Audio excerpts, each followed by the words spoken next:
votre micro et votre caméra pour les spectateurs qui nous sont rejoints aujourd'hui.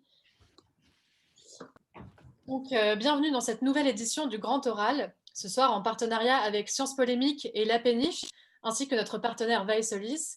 Nous avons le plaisir de recevoir Laurent Geoffrin. Monsieur Geoffrin, bonsoir. Bonsoir. Alors, journaliste, directeur de rédaction de Libération et lancé en politique depuis ce mois de juillet 2020, Monsieur Geoffrin nous fait l'honneur de sa présence ce soir pour parler de son parcours, de son mouvement politique et de ses objectifs, mais aussi pour débattre de sujets tels que l'engagement en politique, l'union de la gauche et l'élection présidentielle de 2022. Après un portrait qui sera dressé par l'association de rhétorique Sciences Polémiques, Capucine Delattre du journal Sciences Piste La Péniche, dans Entre les lignes, nous dressera le parcours de notre invité. Nous présenterons ensuite une interview politique de Monsieur Geoffrin pour enfin aborder des sujets sélectionnés par notre association Sciences Po TV dans la rubrique À la marge. Nous achèverons cette soirée par une séquence de questions du public où vous tous, chers spectateurs, pourrez poser vos propres questions à Monsieur Geoffrin à travers le chat. Je vous prie donc d'accueillir Axel de l'association Sciences Polémiques pour un portrait placé tant sous le signe de l'humour que de l'information de Monsieur Geoffrin. Axel, la parole est à toi. Merci Pénélope. Bonsoir à tous. Bonsoir Monsieur Geoffrin. Alors j'aimerais commencer ce portrait en lisant un tweet que vous avez posté il y a environ un mois. Je cite « Dur d'avoir 20 ans en 2020 ». Ah, j'entends pas. Attendez, excusez-moi, il y a un problème. Allô? Vous m'entendez? Oui, je vous entends, mais ça fonctionne mal. Il faut que je change d'endroit. Je suis désolé. J'en ai pour 1 minute.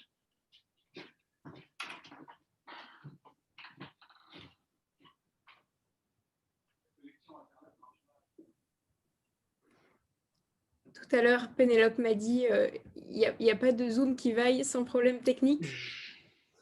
Encore une fois. Ça fait partie du charme. Ça fait partie du charme. Ça fait complètement partie du charme de Zoom, effectivement. Je suis désolé, je suis obligé de changer parce que ma connexion marche mal. Pas de souci. Allez-y.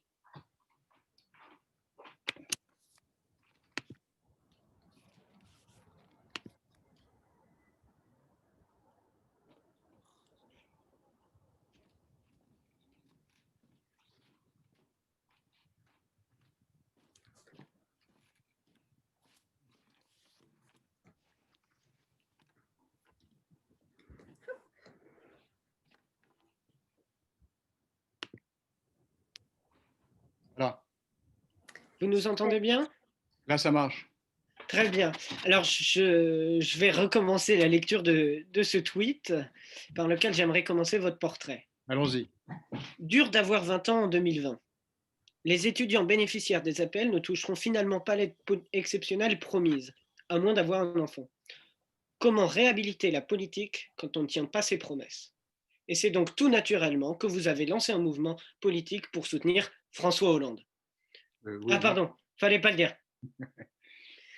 Laurent Geoffrin, vous êtes donc né le 30 juin 1952 à Vincennes. Vous vous appeliez alors Laurent Mouchard, mais ça c'était avant de rejoindre Libération. Finalement, vous tenez peut-être plus de François Mitterrand que de François Hollande. Après une enfance passée dans un château dans l'Indre-et-Loire, vous faites des études à Stan, à Sciences Po, une licence d'économie, un classique rive gauche, quoi. La gauche, c'est justement elle qui va vous définir, toute votre vie. Vous intégrez les jeunesses socialistes durant vos études, avant de renoncer au militantisme une fois journaliste. Et vous incarnerez le courant social-démocrate de la presse française pendant près de 50 ans. À droite comme à gauche, vous êtes unanimement reconnu comme une des grandes figures, une des figures marquantes du journalisme français. Vos idées ont beaucoup influencé le débat et la politique de notre pays depuis 40 ans. Et on vous remercie d'avoir réussi à élever le débat quand on voit que BFM TV nous annonçait encore en janvier que Emmanuel Macron allait rencontrer Yasser Arafat. Et on avait besoin d'élever le débat. Mais Laurent Geoffrin, vous êtes surtout un homme de valeur et de courage. Nous nous souviendrons toujours de cette conférence de presse du 13 janvier 2015 de la rédaction de Charlie Hebdo que vous aviez accueillie dans vos locaux à Libération et où vous aviez également, avait été réalisé l'exemplaire du 14, le numéro du 14 janvier 2015, tiré à plus de 9 millions d'exemplaires. Imité avec François Hollande. Vous rejoignez Libération en 1981 puis de Nouvel Observateur en 1988, où vous prenez la tête de la rédaction, avant de reprendre la tête de celle de Libération en 1996, puis de retourner au Nouvel Observateur en 1999, que vous quittez de nouveau en 2006 pour Libération, avant 3 dernières années à la tête du Nouvel Observateur de 2011 à 2014, quand vous retournez encore à Libération. Quand j'ai lu votre page Wikipédia, ça m'a un peu fait penser à Vladimir Poutine, président, Premier ministre, représident. Mais bon, pour vous maintenant, le journalisme, c'est fini. Le 16 juillet dernier, vous vous lanciez en politique. Bon, personne n'a encore compris pourquoi d'ailleurs, peut-être que vous allez nous l'expliquer ce soir. 4 ans après En Marche, EM, vous lanciez Engageons-nous, EN. Et Le Monde titrait Laurent Geoffrin par En courant, social-démocrate. Bon, finalement, la seule différence entre le Macron de 2016 et le Geoffrin de 2020, c'est que l'un voulait révolutionner la politique à 38 ans, l'autre à 68. Bon, au moins, vous me direz, il y a de la cohérence à vouloir faire la révolution à 68. Mais votre combat, désormais, c'est d'unir la gauche pour 2022. Pour comprendre ce que vous recherchez précisément, j'ai lu toutes vos chroniques depuis le mois de juin, et vous parlez de Mélenchon comme d'un Trump de gauche, décrivant, je cite, et j'ai eu besoin de chercher la moitié des mots dans le dictionnaire, un Jean-Luc atrabilaire, erratique, cyclotimique. On peut également découvrir dans vos chroniques le portrait de Pénélope Galli, la Notre-Dame de la Garde des quartiers nord. Quant aux écologistes, ils sont aveugles et dogmatiques, en particulier Jeanne Berséguian, la nouvelle maire de Strasbourg. Et vous allez même jusqu'à parler de certains élus de gauche qui alimentent la haine, je cite, envers le débat, envers la liberté d'expression. Bref, une vision très personnelle de l'unité. Alors, qu'est-ce que vous allez nous dire ce soir? Voici un résumé en avant-première. Pour éviter un nouveau duel Macron-Le Pen en 2022, il faut une gauche unie et rassembleuse, ouverte et européenne, accueillante et républicaine, sociale et écologique. Bon, voilà, on peut arrêter la soirée, hein, tout est dit. Bon, je voudrais quand même finir avec 2 anniversaires. Il y a 2 ans, le 17 novembre 2018, naissaient les Gilets jaunes. Il y a 1 an, le 17 novembre 2019, naissait à Wuhan un virus. Et aujourd'hui, le 17 novembre 2020, nous vous recevons Laurent Geoffrin. Vraiment une journée de catastrophe pour Emmanuel Macron. Merci beaucoup pour votre écoute. Merci beaucoup d'être avec nous ce soir. Et bon courage, Monsieur Geoffrin. Merci Axel pour cette présentation. Alors, après avoir entendu votre portrait, Monsieur Geoffrin, avez-vous des remarques ou des réactions à nous faire partager? Oui, j'ai plusieurs réactions. Il y a 2 inexactitudes, excusez-moi, hein, mais je suis obligé de corriger. Je n'ai pas changé de nom parce que je rentrais à Libération, j'ai changé de nom quand je suis devenu journaliste, c'est-à-dire bien avant. Et je trouvais que Mouchard ne collait pas pour être journaliste. Et j'ai pris Geoffrin parce que j'habitais près du métro Jules Geoffrin. J'ai eu de la chance parce que c'était un maire socialiste du 18e arrondissement, et donc ça tombait bien. Et deuxièmement, je n'ai pas du tout passé ma jeunesse dans un château, ça c'est pas vrai. J'ai passé ma jeunesse à Nogent-sur-Marne, en banlieue parisienne, et c'était pas du tout dans un château, je peux vous l'assurer. Après, quand mon père est devenu riche, mais c'est plus tard, et il a acheté un manoir, mais c'était un manoir qui lui appartenait à lui et pas à moi, et je n'y ai pas vécu. Donc cette présentation-là, je crains qu'elle soit tirée de ma fiche Wikipédia, dont il faut parfois se méfier quand même, parce qu'il faut recouper les informations, c'est une règle du métier même, et vérifier ce qu'on peut y lire. Ensuite, j'ai fini le journaliste, ça c'est vrai, mais je continue à faire ma lettre tous les jours. Donc cet exercice est un exercice journalistique. C'est du journalisme engagé, mais c'est du journalisme quand même. Ensuite, sur l'union de la gauche, s'il y a besoin d'une union, c'est que les gens sont différents. S'ils étaient pareils, il n'y aurait pas besoin d'union, ils seraient unis naturellement. Donc à partir de là, chacun défend sa personnalité. Et les Mélenchon et ses amis d'un côté ou les écologistes de l'autre ne se privent pas d'affirmer d'abord leur personnalité et deuxièmement de critiquer le cas échéant les positions de leurs partenaires éventuels à gauche. Donc moi je fais pareil. Mélenchon n'est pas toujours dans la nuance, comme vous le savez. Je ne vois pas pourquoi je devrais prendre des gants pour en parler? Il n'y a pas de raison. Mais ça n'empêche pas de discuter. Ensuite, la gauche a toujours été dans cette situation-là, historiquement. Il y avait même des fossés beaucoup plus profonds qui ne peuvent être aujourd'hui. Et donc, je ne désespère pas, au contraire, d'arriver à des accords. Mais s'il y a besoin de trouver un accord, c'est bien qu'on est en désaccord au départ. Et pour faire l'unité, il faut d'abord s'affirmer. Pour être uni, il faut d'abord être. Et donc, il faut que la social-démocratie française se renouvelle ses idées, renouvelle ses méthodes et renouvelle même ses militants, ses têtes, ses figures, ses responsables, etc. Donc voilà les précisions que je voulais apporter. Merci, Monsieur Geoffrin, pour ces réactions et ces remarques, comme quoi même Sciences Polémique n'est pas infaillible sur les sources d'information. Vous avez d'ailleurs abordé quelques sujets qui, je le pense, seront abordés plus tard dans notre soirée. Mais avant ça, maintenant que nous Oui, avons introduit notre invitée, Capucine Delattre, la présidente du journal de Sciences Po La Péniche, va vous présenter dans Entre les lignes le parcours de notre invitée, sa formation et sa carrière, et elle abordera également quelques moments forts de son parcours. d'accord. Capucine, la parole est à toi. Merci beaucoup, Pénélope. Bonsoir, Monsieur Geoffrin. Bonsoir. Alors, donc, comme l'a expliqué Pénélope, je vais revenir sur votre formation, vos influences, les différents moments clés de votre carrière.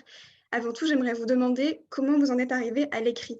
Est-ce que l'écriture, c'était quelque chose de naturel chez vous? Est-ce que vous étiez déjà attiré par le format papier, les livres, les journaux, ou est-ce que c'est venu petit à petit?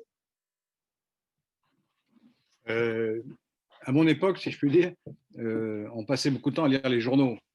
On regardait la télévision, évidemment, c'était un sport national, mais on passait beaucoup, surtout quand on était militant ou étudiant, on passait énormément de temps à éplucher tous les journaux qu'on pouvait lire et toutes sortes de journaux. Alors, évidemment, Le Monde par définition, mais l'Observateur, l'Express, etc. Et donc, être journaliste, pour moi, c'était d'abord ressembler ou imiter ceux dont je lisais la prose tous les jours. Et donc, je suis allé effectivement spontanément vers le journalisme écrit, même si à l'école de journalisme que j'ai faite, il y avait une section radio. Mais ça ne me paraissait pas être ce qu'il y avait de mieux dans le métier. Donc, je me suis mis à écrire. Donc, j'ai appris. Ça s'apprend. Alors, on a évoqué votre père tout à l'heure brièvement. Il était proche de Jean-Marie Le Pen, il a été engagé au sein du FN. Comment avez-vous cohabité avec ces idées-là? Est-ce que vous vous êtes construit contre elles, malgré elles? Est-ce que, ça a été douloureux? Est-ce que ça n'a pas été une question pour vous? C'était pas facile, c'est vrai. Mmh. Mais moi, je suis de la génération 68. J'avais 15 ans en 68. Donc, j'ai été pris dans ce mouvement. J'étais au lycée Lavoisier, donc j'étais au quartier latin pendant les événements de 68. Je parle d'un temps que les moins de 20 ans n'ont pas connu, bien sûr, mais bon, c'est comme ça. Et donc, les attitudes de notre génération étaient évidemment contraires à celles de la génération d'au-dessus. Donc, je n'étais pas un cas isolé. Et d'ailleurs, au début, mon père n'avait pas du tout d'engagement politique, c'est venu plus tard. Et c'est vrai que ça m'a gêné, c'est vrai que. Mais j'ai passé beaucoup de temps, alors c'est une formation aussi, à ferrailler, à argumenter, Ah bah, ça à construit aussi, hein. contredire, Dans à la contradiction, réfuter. on se construit. Oui, ça a dû jouer un rôle dans mon parcours, certainement. Et puis, je voulais montrer aussi que les solutions de gauche étaient crédibles, qu'elles pouvaient marcher, qu'elles marchaient d'ailleurs. Et donc, c'est pour ça que je me suis engagé tôt d'ailleurs. J'avais 20 ans, je suis rentré au Parti socialiste qui était en pleine rénovation sous l'égide de François Mitterrand. C'était en 72, juste après ce congrès qui s'appelle le congrès d'Épinay, qui était un congrès de refondation du parti à l'époque, et consacré à la stratégie d'union de la gauche déjà, qui était déjà divisée gravement. Comme quoi, c'est C'est pas l'état récent. permanent. Oui, bah c'est l'état naturel de la gauche. Et les phases d'unité sont assez rares, en fait, quand on regarde bien. Enfin bref. Et donc voilà, ensuite j'ai fait mes études, donc j'ai fait Sciences Po et cette école de journalisme qui s'appelle le Centre de formation des journalistes. J'ai fait une licence de sciences économiques. Et puis j'ai fait pendant plus de 40 ans du journalisme. Et je dois dire que c'est un privilège extraordinaire, parce que c'est le métier le plus amusant du monde, à mon avis. Mmh. Deuxièmement, je ne me souviens pas d'une journée où je me sois ennuyé. Alors, parfois, j'étais stressé, parfois c'était pénible, hein, surtout quand on dirige des journaux, surtout après les années 2000 qui sont soumis à une crise grave. Mais c'était une découverte tous les matins, quoi. Tous les matins, le monde change un peu avec des nouvelles, parfois banales, parfois spectaculaires. Et dès qu'il y a un événement important, il y a l'excitation de l'information, comment on va le traiter, qu'est-ce qu'on va faire, qu'est-ce qu'on va dire, qu'est-ce qu'on va prendre comme position, etc. Tout ça est une gymnastique extrêmement stimulante et agréable. Donc, je suis très content de cet itinéraire, finalement. Vous avez évoqué le Parti socialiste tout à l'heure. Vous avez été militant au MJS. Quelle est Oui. votre vision du militantisme, et notamment par rapport au journalisme? Est-ce que vous pensez qu'on peut être journaliste militant, journaliste engagé, journaliste et politique? Est-ce que vous-même, vous vous définissez comme militant? Dans votre carrière, est-ce que vous êtes toujours défini comme militant ou est-ce que ça a été une question pour Non, vous? non, ça marche. J'ai été militant pendant 5 ans, 6 ans, je ne me souviens plus. C'était une excellente formation, outre le fait d'adhérer à un programme, à des idées, à des valeurs, mais c'est une formation formidable, hein. J'ai plus appris là que j'ai appris dans mes études universitaires ou à Sciences Po.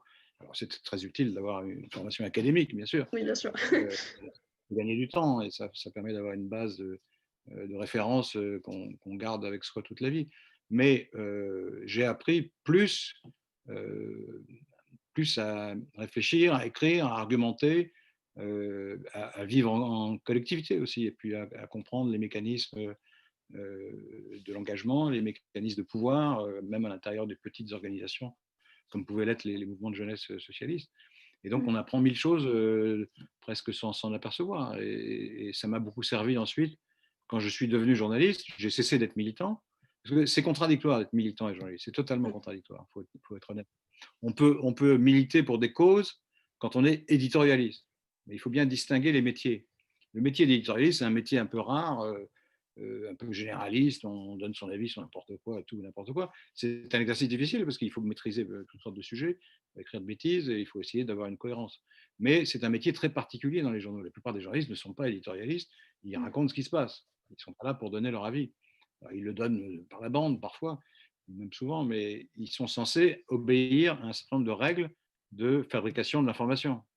Et ces règles sont strictes, c'est-à-dire qu'on doit recouper, vérifier, avoir la documentation, aller voir les gens, donner la parole à toutes les parties dans une histoire ou dans un conflit, essayer de comprendre, se mettre à la place des gens. Et il faut surtout ne pas hésiter, il faut avoir une hypothèse au début d'analyse sur un sujet ou sur une situation, il ne faut pas hésiter à en changer si on est contredit par la réalité. C'est pour ça que c'est totalement contradictoire avec le militantisme. Le militantisme ne peut pas changer d'avis tout d'un coup. Celui qui est de gauche, il ne peut pas tout d'un coup dire bah, c'est vrai, la droite a raison sur ce point et ils ont vu une réalité que nous, on n'avait pas vue. Le journaliste doit faire ça. Il doit penser contre lui-même, ce que je n'ai pas arrêté de répéter aux 2 rédactions, enfin aux 4, 5, 6, 7, parce qu'elles ont changé temps, dans 2 journaux que j'ai dirigés. Mais d'ailleurs, je ne crois pas qu'il m'en ait tenu rigueur, parce que oui, ce que vous n'avez pas dit, c'est quand on change le journal, enfin ces 2 journaux-là, en tout cas l'Obs et Libération, on est soumis à élection quand même. Donc la comparaison avec Poutine n'est pas tout à fait juste. Alors, Oui, c'est pas une promenade entre les réactions. et donc, c'est des élections à bulletin secret, et s'ils n'en avaient pas voulu de moi, ben, on aurait voté contre et je n'aurais pas été directeur. Et donc, à chaque fois, j'ai dû repasser par un processus électoral, donc j'ai été réélu 4 fois. C'est pas mal. C'est mieux que d'autres hommes politiques, me semble-t-il. Donc vous l'évoquez, vous avez une très longue carrière avec beaucoup de postes différents. Qu'est-ce que ça fait d'avoir une parole journalistique et politique en continu pendant 40 ans? Est-ce que c'est de plus en plus facile parce que vous avez davantage d'expérience, de légitimité? Ou est-ce que justement c'est de plus en plus délicat parce que vous sentez le poids des interventions passées et vous voulez rester cohérent et quelque part vous êtes pris dans cet héritage que vous portez? Non, je ne me suis pas du tout senti prisonnier de convictions initiales, parce qu'en plus, la gauche a évolué pendant tout ce temps-là. Donc, j'ai suivi, Et j'ai vous avez précédé évolué avec parfois. elle? Oui, avec ou contre, ça dépend des Mmh. sujets. Mais, et puis, je n'ai pas vu le temps passer. Moi. Tous les jours, ça change. Tous les jours, il y a des événements, il faut les commenter, il faut les faire rentrer dans une vision relativement cohérente. Mais c'est pas tellement un problème parce que ce qui compte, c'est des valeurs. On croit des choses qui sont mieux que d'autres. On n'est pas enfermé dans un carcan idéologique, surtout dans le courant dans lequel je m'inscris, c'est-à-dire la social-démocratie, qui est l'un des courants les plus humains et les plus faillibles d'ailleurs de l'éventail politique. Et donc, dans cet espace politique-là, il y a place pour beaucoup de positions nuancées, différentes, contradictoires parfois. J'ai dû me contredire souvent, mais pas, si je refaisais la lecture de ce que j'écrivais il y a 20 ans ou 30 ans, peut-être que je dirais, ben non, je ne suis pas d'accord avec ça maintenant aujourd'hui. Mais ce n'est pas très compliqué. Ce qui compte, c'est d'être toujours étonné. Voilà, c'est ça qui compte. Il faut être étonné. Ceux qui sont blasés, il ne faut surtout pas qu'ils fassent ce métier. Parce qu'il n'y a rien de pire qu'un journaliste qui vous dit oh, mais ce n'est pas nouveau, ça s'est déjà produit, voici pourquoi. Mais non, il faut à chaque fois être surpris. Il faut se laisser surprendre par le flux des événements qui est toujours passionnant. Même le plus petit fait divers, dès qu'on commence à creuser, on rentre dans la vie des gens, on découvre des ressorts psychologiques, on découvre je sais pas moi, une nouvelle forme de délinquance ou la famille a évolué, donc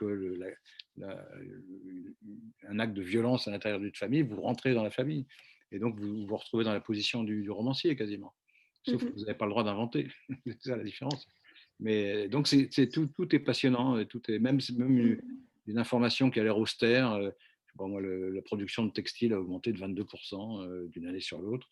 Mais si vous creusez, ça devient passionnant parce que c'est un secteur en déclin. Pourquoi est-ce que ça a augmenté malgré la crise? Qui sont les ouvriers qui travaillent dans ce secteur? Quelles sont les grandes sociétés qui dirigent? Et qu'est-ce que peut faire l'État là-dedans, etc., etc. Et vous vous retrouvez dans un roman social, là, c'est différent. Et donc, à chaque fois, c'est plus inventif que la fiction, presque. Le journalisme. Alors, parce que oui. c'est toujours inattendu. Vous êtes toujours pris à contre-pied. Vous décrivez donc là une carrière passionnante qui est pleine de surprises et pourtant vous passez vers la politique. Est-ce que c'est le symptôme d'un épuisement, d'une lassitude du métier ou au contraire c'est un regain de motivation? Enfin, est-ce qu'il y a eu un déclic? Quel a été votre processus de décision en fait? Comment vous passez de cette carrière qui vous a animé pendant des années? J'étais directeur de journal depuis que j'ai 36 ans, donc ça fait 30... Quelques années. Ça fait beaucoup. Voilà. Donc il y a un moment, on va dire, bon, je ne vais pas rester je ne vais pas sortir les pieds devant, je ne vais pas être Kakoshim, toujours accroché à mon poste, etc. Ça, c'est une première chose. La deuxième, c'est que je me suis toujours passionné pour la politique, j'en ai fait quand j'étais gamin, quand j'étais jeune, et donc ça m'intéresse toujours. Premier point. Deuxième point, c'est vrai que le courant dans lequel je me situe est très mal en point. En tout cas, il l'était, il est un peu moins maintenant peut-être, mais enfin encore, ça dépend, on discute. Enfin, il est très mal en point. Et donc, ça me fait mal au ventre, ça me gêne. Et deuxièmement, c'est vrai que la situation politique, vous l'avez dit de manière plaisante, mais c'est la vérité. Si rien ne change dans ce secteur-là de l'opinion, on va se retrouver comme il y a 4 ans maintenant, avec le même choix, et qui est un non-choix finalement, et qui est dangereux en plus, parce qu'on va avoir Le Pen-Macron au deuxième tour, ou peut-être Le Pen, je ne sais pas qui, Bertrand, enfin bon, on a des choix qui pour des gens de gauche sont des mauvais choix, les deux sont des mauvais choix, plus ou moins mauvais, mais enfin mauvais quand même. Et puis il y a un côté roulette russe, c'est-à-dire que ça fera 3 fois que le Rassemblement national maintenant arrive au deuxième tour de l'élection. Donc c'est comme la roulette russe, vous mettez une balle dans le canon, il y a 6 trous, il y a une balle. Vous tirez, normalement le premier coup, la balle ne part pas. Mais si vous tirez 3 fois de suite, vous avez une chance sur 2 de faire partir la balle. Donc c'est dangereux cette affaire. Donc voilà ma motivation. Et puis il y a l'idée de changer d'activité. Voilà, c'est de faire, de m'inscrire. Moi, j'ai pas du tout le dégoût ou la méfiance à l'égard de la politique qui s'est répandue dans de grands secteurs de l'opinion. Je ne crois pas que les hommes politiques soient tous des pourris, c'est une bêtise que de dire ça. Je ne crois pas qu'ils soient tous des farceurs ou des incompétents. Au contraire, j'en connais un certain nombre qui demandent beaucoup d'intelligence et de culture.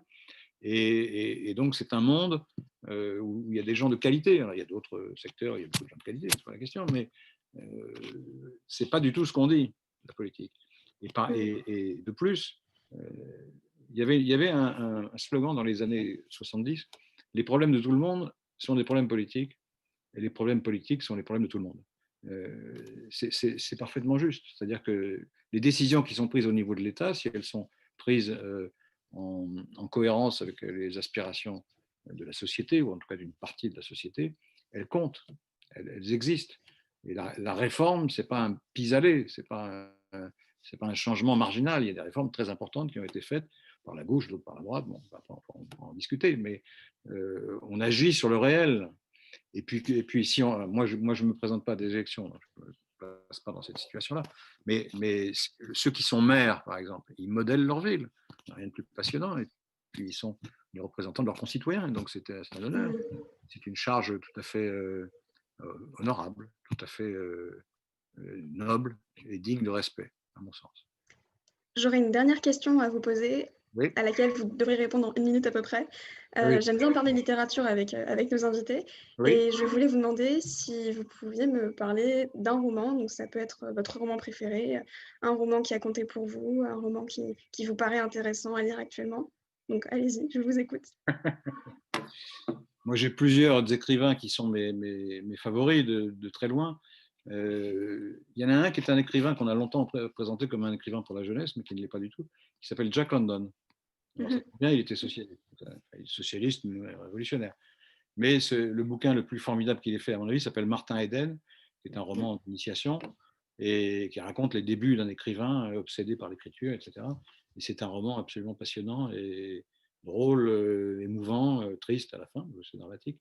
Mais c'est une histoire d'amour et c'est une histoire d'ascension sociale dans la culture. Et donc, ça mélange la passion des mots, la passion des phrases et du récit et l'analyse de la société américaine de l'époque. Donc, c'est un roman que tout le monde doit lire. L'intime et le politique. Vous l'avez peut-être lu, Martin Eden. Ouais. Très bon choix. Merci beaucoup, merci pour vos réponses. Maintenant, je vais laisser la parole à Manon et bonne suite de Grand Oral. Merci pour vos questions tout à fait bienveillantes. Merci à vous pour cette discussion, tant sur votre carrière journalistique que sur la littérature et également les parenthèses politiques qui l'ont entrecoupée. Nous vous proposons maintenant de passer à l'interview politique qui sera donc menée, comme on vient de le mentionner, par Manon, donc présidente de Sciences Po TV, où elle vous interviewera sur son lancement en politique, sur votre lancement en politique, votre nouveau mouvement lancé en juillet et les objectifs qu'il nourrit. Manon, donc la parole est à toi. Merci beaucoup Pénélope. Donc, je m'appelle Manon de Cabarrus et je suis aussi étudiante à l'école de journalisme de Sciences Po et je suis tout sauf blasée. C'est un nom qui est dans l'histoire. Hein. Absolument, oui. J'ai écrit beaucoup sur la Révolution française, donc je connais bien Madame de Cabarrus, Teresa. C'est la famille. Je voudrais d'abord revenir sur le projet d'Engageons-nous. Pourquoi avoir choisi de fonder une association et pas un parti politique ? Parce qu'il y a déjà des partis. Et notre but n'est pas de les concurrencer ou de les gêner ou de les dénigrer, encore moins. Notre but est de faire avancer des idées et de servir, si c'est possible, de catalyseur à une première union, une première unité qui serait celle de la gauche réformiste, pour faire court. On pense que dans la gauche, il y a toujours soit 2, soit 3 forces. Aujourd'hui, il y en a 3. Il y a une force gauche radicale, il y a une force de la gauche écologique, et il y a une force socialiste et autres, qui sont de la gauche de gouvernement, si vous voulez. Et il n'y a pas de victoire possible sans que cette gauche de gouvernement soit forte. Ça n'existe pas, ça ne s'est jamais produit. Et ça ne se produira pas, à mon avis, encore cette fois-ci. Et donc, il faut renouveler les idées, les propositions et les conceptions pour se hisser à la hauteur des défis du siècle là, qui a commencé depuis une vingtaine d'années. Et deuxièmement, il faut faire un travail prendre son bâton de pèlerin et essayer de persuader les organisations existantes, donc il n'y a pas besoin d'en ajouter une autre, les organisations existantes de se rapprocher, se coordonner en tout cas, pour ensuite espérer ouvrir une discussion sur la base d'un rapport de force amélioré avec les autres courants. Alors justement, il n'y a aucune personnalité politique qui fait partie de l'association. Vous dites vouloir faire passer les idées avant les personnes et travailler sur un programme, mais est-ce que dans l'optique des élections présidentielles, on peut faire de la politique sans politiciens? Non, non, non, on ne peut pas. J'aime pas le mot politicien parce qu'en français, il est toujours connoté de manière négative. C'est difficile de faire de la politique sans femmes politiques et sans hommes politiques, c'est-à-dire sans élus, voilà, sans responsables de parti. C'est essentiel à la démocratie. Et donc, ce processus, on a un calendrier très serré. C'est fait d'ailleurs l'amusant de la chose, on est obligé d'aller très vite.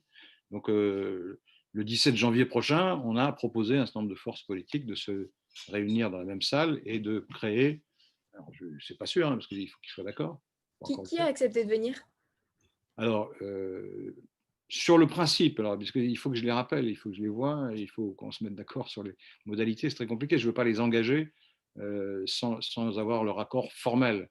Mais on souhaite réunir des socialistes, des écologistes, il y a un groupe qui est constitué des amis de Jean-Pierre Chevènement, même si lui n'est plus vraiment politique, sinon, enfin, il est toujours élu, mais il est plus actif dans son mouvement, moins actif. Et puis, il y a des radicaux, qui est un vieux parti glorieux, qui est plus petit maintenant, mais qui est important. Et puis, il y a des gens qui sont chez Macron, mais qui sont critiques de la politique qui a été menée par le président. Et à partir de là, on essaye de réunir tout ce monde-là pour faire œuvre commune. Et à partir de ce moment-là, vous allez proposer des propositions concrètes, plus que, Oui. parce qu'aujourd'hui, on retrouve surtout des idées, des grandes lignes directrices, mais pas des choses concrètes qu'on pourrait retrouver dans un parti, dans un programme pour des élections présidentielles. C'est en cours. C'est-à-dire que, si vous voulez, ça s'est passé de la manière suivante. J'ai fait un texte, donc le 20 juillet, qui est sorti le 20 juillet, que j'ai présenté dans une conférence de presse qui a été diffusée par l'AFP. Et à partir de là, c'était une bouteille à la main. Bon, il y avait 140 signataires, des militants, des responsables, etc. Il n'y avait pas de politique dans les signataires, mais ça aurait pu faire flop totalement. En fait, en un mois, il y a eu 4000 personnes qui se sont manifestées, et maintenant, on a plus de 5000 personnes. Enfin, ça monte un peu tous les jours, lentement, mais ça monte. Et la crise du Covid ne nous aide pas beaucoup dans ce domaine, mais ça représente une petite force. Si on sait par exemple, au Congrès des Verts, il y a eu, je sais pas, 3500 votants. Donc, je compare les deux.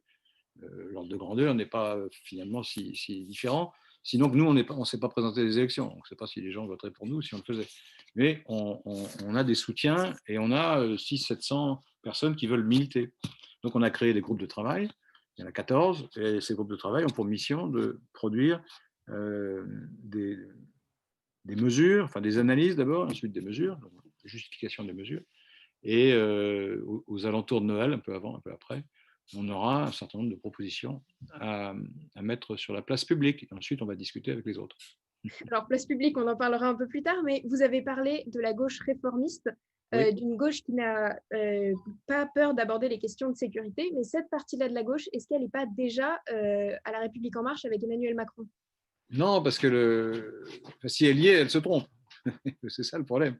C'est qu'on voit bien, il y a beaucoup de gens qui sont déçus du macronisme, parce qu'il y a d'abord des gens qui ont voté Macron en se disant de toute façon, on ne peut pas voter Hamon parce qu'il n'a aucune chance, et il faut faire barrage d'abord à Fillon et ensuite à Marine Le Pen. Donc le vote Macron était le résultat d'un calcul. Ces gens-là, ils sont libres pour voter pour quelqu'un d'autre. Encore faut-il que ce quelqu'un d'autre existe, mais, ce qui n'est pas le cas aujourd'hui, mais ils sont libres. Et puis il y a ceux qui ont cru à l'équipée ou à l'aventure Macron et qui se disent mais non, finalement, on tombe sur une politique de droite assez classique, finalement. Et en plus, avec un président dont le caractère, dont la manière de faire est parfois choquante, il faut bien le dire, et elle est un peu condescendante, si vous voulez. Donc les gens ne se reconnaissent pas. Leur espoir initial a été déçu. Est-ce qu'on n'est pas condescendant quand on est de gauche? Est-ce qu'être de gauche, ça protège de la condescendance? Non, ce n'est pas une question de gauche ou de droite. Il y a des gens de droite qui ne sont pas du tout condescendants. Il y a des gens de gauche qui le sont, vice-versa. Non, non, c'est une question d'attitude personnelle. Là, ce n'est pas une question d'opinion politique. Il y a des gens très chaleureux dans tous les partis, très simples, et qui sont faciles à vivre, etc. Macron, c'est un peu différent. Il a tendance à parler aux gens. Enfin, il a eu tendance, il le fait moins maintenant, parce qu'il a échaudé qu'un l'eau froide, mais il a tendance à prendre les gens de haut, quoi. Et ça a été très mal perçu. La crise des Gilets jaunes est en partie liée à ça. Et alors, vous en avez parlé tout à l'heure, l'état naturel de la gauche, c'est plutôt la désunion. Votre objectif, c'est une candidature unique à gauche en 2022, sans parler du nom de la tête de liste. Est-ce que c'est réaliste et est-ce que les divisions idéologiques ne sont pas trop profondes, notamment sur des questions comme l'Europe? Alors, il y a deux choses dans la question, parce que une candidature unique, ça serait effectivement souhaitable. C'est idéal. Bon. Mais est-ce que c'est réaliste? Jean-Luc Mélenchon est déjà candidat, donc ça fait déjà un. Alors évidemment, si tout le monde se range derrière lui, la question est réglée. Mais personne n'a envie de suivre ce genre de méthode. Et donc les écologistes ou les socialistes ou d'autres peuvent se dire, mais il n'y a pas de raison, pourquoi Mélenchon y va, pourquoi pas nous, après tout, etc. Donc là-dessus, je suis réaliste. Il est probable, malheureusement, qu'on aura au moins 2 candidats, sinon 3. C'est-à-dire que plus des candidats de témoignages qui auront des tout petits scores, mais qui viendront grignoter le score des autres. Un peu comme ça s'est fait en 2002 avec la candidature Jospin, qui a abouti à l'élimination de la gauche au premier tour. Alors, votre rôle là-dedans, qu'est-ce que c'est? Je vous dis, on cherche à faire l'unité partielle d'abord, même si ça a l'air contradictoire comme formule, mais c'est la vérité, en réunissant déjà tous ceux qui pensent qu'on doit se rassembler sur un projet social d'abord, écologique ensuite, et démocratique, et qui acceptent la perspective de gouverner, et donc qui sont prêts à faire des propositions audacieuses, même décoiffantes, mais crédibles, c'est-à-dire qu'on puisse les appliquer dans le cadre d'une expérience gouvernementale. Donc une fois qu'on aura fait ça, le plus large possible, ça c'est pour le début du printemps, si vous voulez, et puis à la fin du printemps, on espère que les écologistes et la gauche réformiste trouveront un modus vivendi. Mais peut-être que ça ne sera pas le cas, je ne suis pas du tout naïf. Et les écologistes estiment, ils n'ont pas tout à fait tort d'ailleurs, qu'ils ont le vent en poupe, que les élections municipales ont montré que leur impact dans l'opinion était fort et que la prise de conscience écologique, qui est une prise de conscience sociétale, culturelle et politique, est très forte. Et donc ils se disent, bon, c'est notre tour. Donc ils voudront peut-être présenter un candidat. Alors, moi, je pense que s'ils font ça, comment? Il faudrait une grande primaire dans ce cas-là? Je ne suis même pas sûr que ça soit possible, ça. On n'en sait rien. Je vais me poser des questions, j'en sais rien, vous non plus, et personne ne le sait, au fond. Et les responsables non plus ne le savent pas. Je sais que, par exemple, le Parti socialiste va se réunir la semaine prochaine, ils vont dire, on fait des primaires ou pas. Donc, eux-mêmes ne savent pas s'ils vont le faire. Donc, il y a un scénario, c'est un scénario difficile, avec une probabilité un peu faible, mais qui est que finalement se dégagent des grands candidats, 2 ou 3 grands candidats, entre guillemets, par la mécanique de la liaison avec l'opinion, qui se mesure par l'impact médiatique de la personne, par les sondages, par le monde l'affluence qu'on peut mesurer dans ces meetings, dans ces réunions. Oui, c'est une alchimie complexe comme ça, où on se dit finalement au bout d'un mois, celui-là ou celle-là a une chance. Si c'est le cas, à mon avis, si l'électorat de gauche réfléchit, ce qu'il ne manquera pas de faire, il se dira, il faut trouver le bon cheval, ou la bonne jument, si je puis dire. C'est-à-dire, il faut se concentrer sur celui ou celle qui a des chances. Et à ce moment-là, ça peut pallier à la division. Et cette personne-là, ça pourrait être Jean-Luc Mélenchon? Pourquoi pas? Je n'y crois pas, personnellement. Et je ne vais pas dire que c'est impossible, ce serait ridicule. Mais je n'y crois pas parce qu'il est trop... D'abord, son caractère ne va pas. Et deuxièmement, son projet est un projet de rupture radicale. Je ne crois pas qu'il puisse faire une majorité là-dessus. Je ne suis même pas sûr que ce soit souhaitable, pour être franc. Parce qu'il y a il y a un problème avec l'Europe, par exemple. Mélenchon ne dit jamais ce qu'il veut faire avec l'Europe, mais il n'en dit que du mal. Et en politique étrangère, il est anti-européen, de facto. Ça ne veut pas dire qu'il va sortir du jour au lendemain de l'Europe, mais il y a un risque avec lui d'un Frexit qui serait causé par des demandes qu'il présenterait à l'Union européenne, qu'il refuserait, ou qu'il ne faudrait pas faire de compromis, etc. Et il dirait à ce moment-là, bah, je sors. Moi, je ne peux pas me mettre dans cette hypothèse-là. Moi, je suis très européen, donc il est hors de question de sortir de l'Union européenne. Et Donc, alors, c'est une discussion avec Mélenchon importante. Mais est-ce que ça veut dire qu'on ne peut pas se mettre d'accord? C'est ce que vous m'avez demandé, n'est-ce pas? c'est ça, ouais, absolument. Ça, je ne suis pas sûr. Parce que si on veut gagner, il faudra bien trouver un modus vivendi à gauche. Or, on ne peut pas le faire sur des questions trop générales ou trop philosophiques. Là, c'est vrai, c'est impossible. Entre ceux qui sont plutôt communautaires et ceux qui sont universalistes, entre ceux qui sont pro-européens, d'autres qui sont très méfiants à l'égard de la Commission européenne ou de l'Union européenne. Il y a plein de sujets comme ça sur lesquels on peut se déchirer à longueur de temps, à perte de vue. Alors, Par contre, si on met en avant des propositions concrètes, par exemple, si on dit, voilà, on va instaurer un revenu de base qui sera supérieur au RSA et en dessous duquel aucun Français ne peut vivre dignement. Ça, c'est une mesure. Est-ce qu'il y a des gens qui vont dire, mais c'est pas assez, je refuse? Vous voyez? Je ne crois pas. Et si le ou la candidate la plus crédible a ce genre de mesure dans son programme, l'électorat de gens plus à gauche ou de gens moins à gauche, normalement, s'il est logique, il devrait se rallier en disant, bon, celui-là ou celle-là a des chances, et il y a dans son programme, il n'y a pas tout ce que je voudrais y mettre moi, il y a même des choses qui me semblent désagréables, mais il y a des bonnes avancées. Et ça ne serait pas artificiel? Est-ce qu'une telle machine? Il faut un contrat de gouvernement. Il faut d'abord présenter au pays un contrat de gouvernement. Le ou la candidate dit au pays, voilà mon projet, et il essaye de tenir compte évidemment de la nécessité du rassemblement. Et ensuite, évidemment, il faut l'appliquer, autrement ça marche pas. Et s'il y a un contrat de gouvernement préalable, normalement, la coalition doit marcher. D'autant plus que ça dépend du mode de scrutin. Le mode de scrutin, cette fois-ci, sera encore un scrutin majoritaire. Et donc, une présidente ou un président élu aura probablement, comme c'est toujours fait, une majorité à l'Assemblée, donc il pourra gouverner. Et alors, juste pour revenir sur ce qu'Axel a dit tout à l'heure, il vous a cité, quand vous avez parlé de Jean-Luc Mélenchon en disant qu'il était atribilaire, erratique et cyclotomique, en utilisant de tels mots de vocabulaire, vous n'avez pas peur de vous couper d'une partie de la population française? Non, c'est que ça me paraît l'évidence. Alors moi, c'est des mots que j'ai dû aller vérifier. On peut le dire autrement, on peut dire un caractère imprévisible. Comment? Oui, mais moi-même, je suis allée revoir ce que ça voulait dire pour être sûre de la signification de ces mots. Enfin, c'est du vocabulaire qui est quand même très soutenu et pas compréhensible, à mon avis, par tout le monde. Ah oui, non, d'accord. Bon, vous savez, c'est des billets journalistiques, c'est pas des tracts politiques que je fais.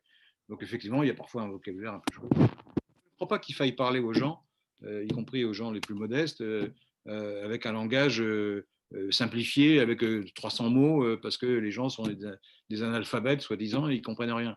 Oui, s'il y a un mot compliqué, bon, d'accord, c'est pas grave. Les gens ils peuvent aller voir le dictionnaire s'ils ne le connaissent pas.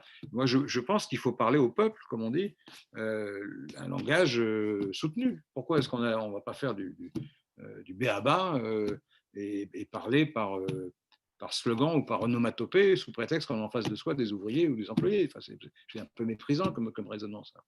On parle. C'est un raisonnement qui est parti, je l'avoue, de ma propre personne parce que je n'avais pas compris.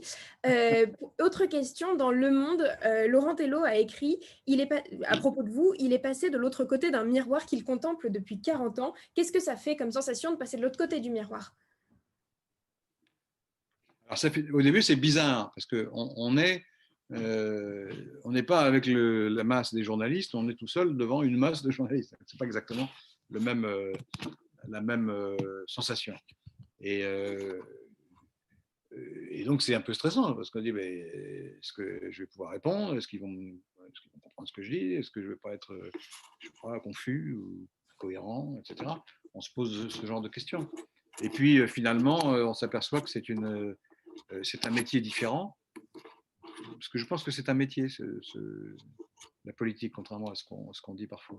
C'est un métier en ce sens que ça demande des capacités particulières. Et il faut parler aux gens, il faut écrire, il faut être capable de parler, d'écrire et d'organiser, ou en tout cas de mobiliser. Et donc ça fait beaucoup de qualités, ça. Et je ne suis pas sûr de les avoir toutes, d'ailleurs. Je suis tout à fait prudent dans mon dans mon appréciation là-dessus. Mais comme j'apprends un nouveau métier, il n'y a rien de plus passionnant finalement. C'est ça qui me motive. Est-ce que vous pensez que la presse a perdu de son pouvoir et est-ce que vous pensez qu'aujourd'hui, l'action, elle n'est plus dans les salles de rédaction? L'action n'est jamais dans les salles de rédaction. Les salles de rédaction exercent une influence, elles n'agissent pas. Sinon, pour produire leur journal ou leur site internet ou leur émission de télévision. Le journaliste, c'est un métier d'influence. Ce n'est pas un métier de pouvoir. Ce n'est pas la même chose. Le journaliste ne peut pas décider à la place des gens. Il peut influer sur les décisions, mais il ne peut pas décider lui-même. De même qu'un reporter n'a pas les moyens d'obliger ses interlocuteurs à parler, alors qu'un juge ou un policier, lui, il a des moyens de coercition. Et donc, la comparaison comme ça avec ces autres métiers ne tient pas. C'est un métier très particulier, le journaliste. Et alors, est-ce qu'on a plus de pouvoir quand on est passer de l'autre côté? Pour l'instant, non, parce que pour l'instant, il faudrait être au pouvoir pour avoir du pouvoir. C'est quand on est au gouvernement ou à la mairie ou à la région qu'on peut prendre des décisions parce qu'on a des moyens financiers, on a des fonctionnaires pour exécuter les décisions, et puis on peut passer des lois, des règlements, etc. Donc c'est ça l'action politique.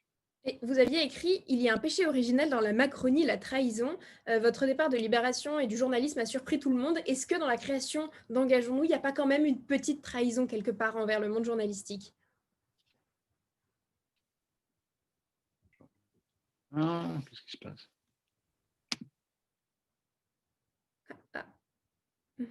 Attendez, Est-ce qu'il faut que je repose ma question? Pourquoi ça ne marche pas? Ça y est. Il y a un problème, je n'ai pas entendu votre question. Ça. Je la repose, pas de souci. Vous aviez écrit « Il y a un péché originel dans la Macronie, la trahison ».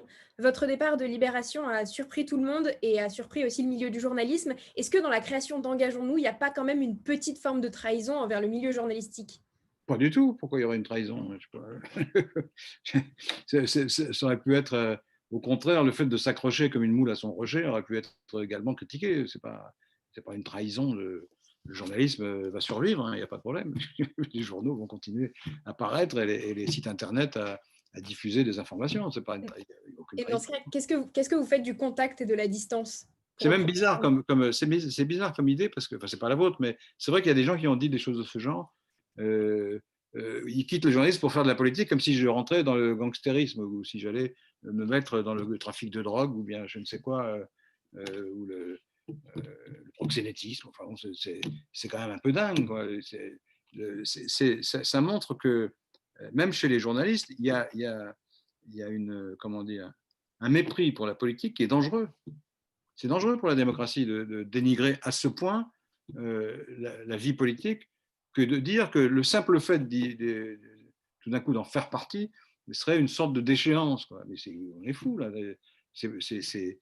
Ce sont deux métiers honorables, mais on ne peut pas établir comme ça une hiérarchie en disant bon, il y a ceux qui se salissent jamais les mains, etc., qui commentent ce que font les autres, puis il y a ceux qui vont au charbon. Alors là, c'est des va-nu-pieds, des gens louches, etc. Enfin, il faut à ce moment-là, si on pense ça, il faut supprimer l'élection. Il faut dire non, il n'y a pas besoin de faire des élections. Il faut nommer quelqu'un de très bien et puis il aura tous les pouvoirs.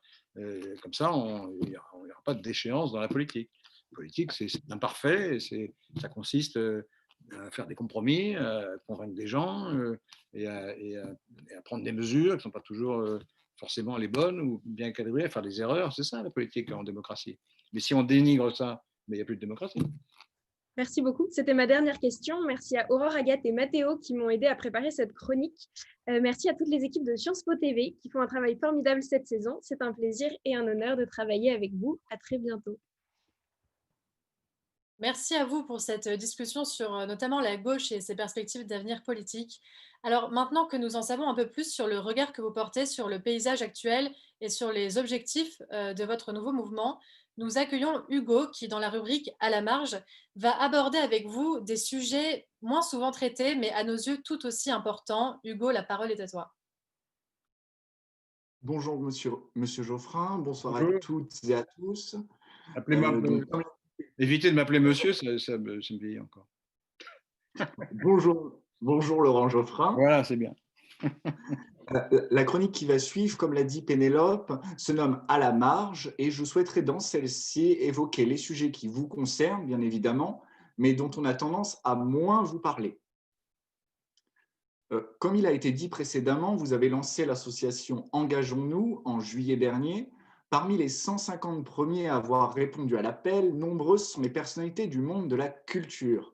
Benjamin Biolay, Juliette Gernez, Mazarine Pinjon, entre autres. Ce secteur est par ailleurs durement marqué par la pandémie actuelle. Malgré les efforts du gouvernement pour sauver la culture, avec un plan de relance de 2 milliards d'euros, de nombreux artistes s'indignent d'un budget trop faible pour combler les pertes estimées. Ils critiquent aussi la disproportion de l'enveloppe de 8 milliards d'euros accordée au secteur de l'automobile en comparaison à l'aide apportée à la culture. J'aimerais donc vous poser une première question. Quel est votre avis sur le plan de relance pour la culture et pensez-vous, comme nombre d'artistes, que celui-ci est insuffisant? Bien sûr, oui. Effectivement, il y a beaucoup d'artistes dans les gens qui nous soutiennent, et donc on en a parlé avec eux de ça. Et effectivement, ils sont totalement déçus, parfois scandalisés, même par la modestie relative. Hein. Il y a quand même un peu d'argent, mais par la modestie relative des aides qui sont accordées au secteur culturel, qui emploie des centaines de milliers de gens en France, et qui a donc un poids économique et social important d'abord, et deuxièmement, qui est un des points forts finalement de la société française. Le fait qu'il y ait beaucoup de créateurs, qui drainent beaucoup de public dans tous les domaines de la création artistique, c'est un élément d'élévation de l'âme française. Et donc il faut prendre ça en compte. Il n'y a pas que les choses matérielles, l'industrie c'est très important, il faut une reconquête industrielle, il faut une autonomie industrielle, stratégique, tout ce qu'on veut, mais le bien culturel est un bien de première nécessité aussi. Et donc, il faut y mettre les moyens. Dès lors qu'on décide, je ne dirais pas quoi qu'il en coûte, parce que ça me paraît une formule un peu excessive, mais en tout cas, dès lors qu'on met des moyens très importants pour soutenir et la société et l'économie dans cette passe dramatique, avec 2 confinements, un très dur, l'autre un peu plus souple, mais qui ont des effets sociaux désastreux, dès lors qu'on le fait, il faut que la répartition des efforts soit conforme à l'idée qu'on se fait de la société française et de la République française. Et donc, la culture est une dimension essentielle. Ce n'est pas un supplément d'âme, c'est l'âme même du pays. Mais alors, quelles sont pour vous les solutions concrètes à apporter à ce secteur? Ça dépend parce que ce secteur est composé de beaucoup d'activités quand même. Si je prends le cas des librairies, je comprends mal qu'on les ait fermées déjà. Parce qu'il n'y a pas que les aides. Tous ces gens qui sont frappés par le confinement ou par les restrictions de circulation, ces gens-là ne demandent pas des aides au départ, ils demandent à travailler. Donc dès qu'on peut les laisser travailler, il faut le faire. Alors les librairies, on aurait pu. Qui se serait gendarmé si on avait dit, bon, on considère, nous, le gouvernement, que les livres, en fait, c'est un bien de première nécessité, autant que la lessive ou autant que les pommes de terre. Et bien, personne n'aurait trouvé à redire. Donc, je comprends mal qu'on ne l'ait pas fait. Alors, évidemment, il faut mettre des conditions draconiennes de précaution hein, contre le virus. Mais c'est une priorité française. Et en plus, parlant, moi, de la gauche, c'est un des thèmes essentiels de notre action et de notre discours. Hein. C'est la gauche qui a doublé le budget de la culture en 81. Depuis, il n'a pas été diminué en proportion. Et donc, il y a une action très importante de la puissance publique en matière culturelle qui est nécessaire, qui a sauvé le cinéma français, qui a sauvé beaucoup de créateurs et qui a permis au théâtre public d'exister largement et donc de faire valoir son sens de la novation théâtrale. Enfin, c'est un point essentiel de l'action publique, la culture. Donc, on a manqué le coche là.